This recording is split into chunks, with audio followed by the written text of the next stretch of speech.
నమస్కారం, NSTV news కి స్వాగతం. నా పేరు ఉషా. ముందుగా ముఖ్యాంశాలు.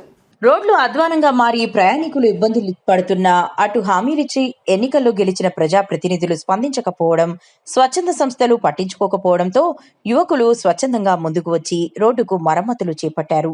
వివరాల్లోకి వెళ్తే బెల్లంపల్లి మున్సిపాలిటీ 28వ వార్డ్ పోలీస్ స్టేషన్ ను ఆనుకుని ఉన్న రహదారి గత కొంతకాలంగా గుంతలు పడి అధ్వానంగా మారింది. దీంతో ఈ దారి గుండా ప్రయాణించాలంటే 28వ వార్డు ప్రజలు తీవ్ర ఇబ్బందులు పడుతున్నారు. గుంతలలో వాహనాలు ప్రయాణించడం వల్ల వాహనాలు వారానికి ఒకసారి రిపేర్లు వచ్చి ఆర్థికంగా జేబులకు చిల్లు పడుతోందని ప్రజలు వాపోతున్నారు. రహదారి దుస్థితిని ప్రజాప్రతినిధుల దృష్టికి తీసుకెళ్లినా వారు పట్టించుకోకపోవడంతో 28వ వార్డుకు చెందిన యువకులు మూడెత్తుల శివశంకర్, రాళ్లబండి శ్రీనాథ్, మూడెత్తుల సాయిరాంలు స్వచ్ఛందంగా ముందుకు వచ్చి సిమెంట్, కంకరతో రోడ్డుకు మరమ్మతులు చేశారు.